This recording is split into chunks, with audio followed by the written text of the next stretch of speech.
Welcome to this lightning talk here at MozFest 2022, and thank you for joining me today. My name is Mchangama, and I'm the Executive Director of Justitia and the Future Free Speech Project. My lightning talk is titled International Human Rights Law as a Framework for Moderating Online Disinformation. One of the burning topics of our time is where and who should get to draw the line when it comes to online content. On the one hand, conspiracy theories and extremist speech can help incite violence, such as the attack on the Capitol on January 6, 2021. On the other hand, policies aimed at tackling harms tend to undergo scope creep. For example, when a platform takes down videos of protests against Putin in Russia or against racial injustice by Black Lives Matter groups, or when it removes art with provocative images of the human body. In general, platforms are under increasing pressure for allowing controversial content to stay up or for not taking down content fast enough. But before we jump to arguing from one side or the other, let us first consider some real-life examples of the impact such decisions have on your free speech and on in society in general. Take the issue of COVID misinformation. Between April and June 2020, Meta alone deleted 7 million posts from Facebook and Instagram citing COVID-19 misinformation. During the same period, YouTube reported 11,400,796 removals, a dramatic 93% increase from pre-pandemic levels at the end of 2019. The purge content was not solely disinformation that could lead to imminent physical harm, such as encouraging others to drink bleach.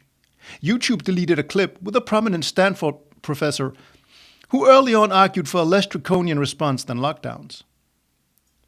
YouTube's automated content moderation also removed as misinformation criticism of the Chinese government's handling of the pandemic. The so-called lab leak theory speculates that the pandemic may have originated at China's Wuhan Institute of Virology. Facebook initially deleted lab leak content as a crazed conspiracy theory, only to reverse course after independent researchers used social media and blogs to provide information that suddenly made the theory less implausible.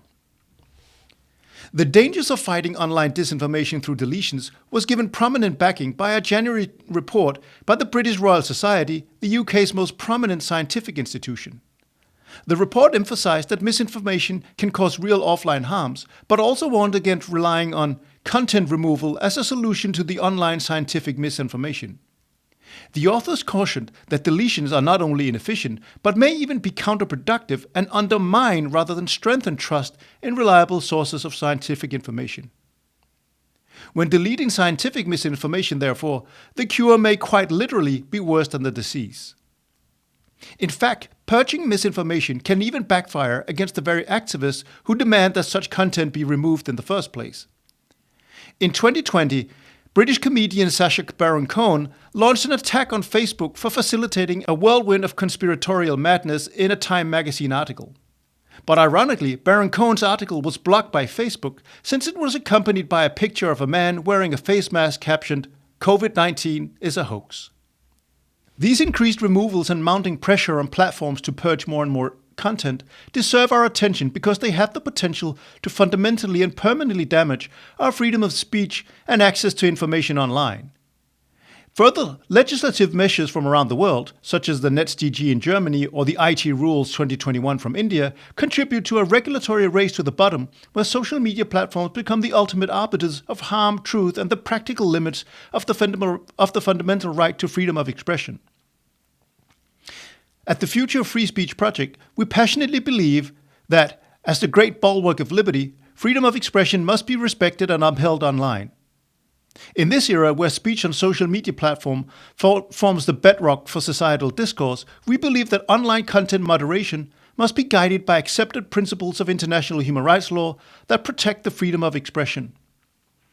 The key principles of free speech protection under human rights law can be found in instruments such as the Universal Declaration of Human Rights and the International Covenant on Civil and Political Rights, also called the ICCPR.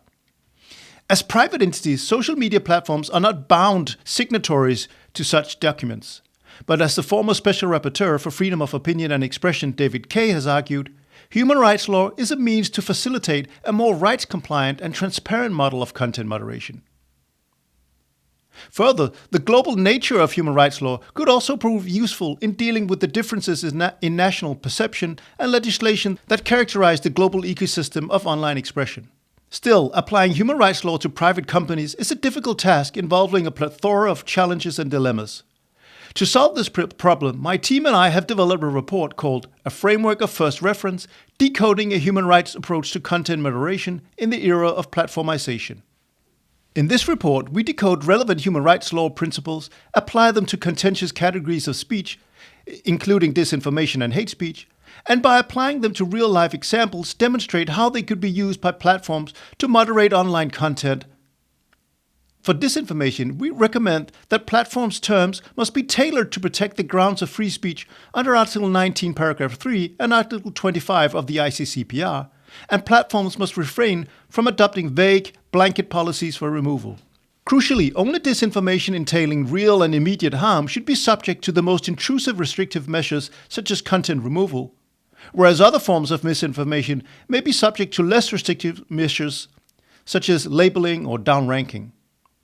In determining the limits of disinformation at the enforcement stage, platforms must focus on the post's content, its context, the speaker's intent, its impact, and its likelihood of causing imminent harm. So that's all I have for you today. If you found this overview of our work on disinformation interesting, I ask that you check out our full report on the website.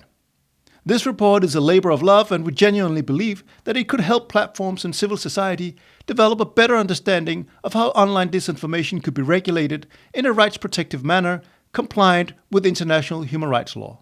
Thank you for tuning in, and I look forward to hearing from you.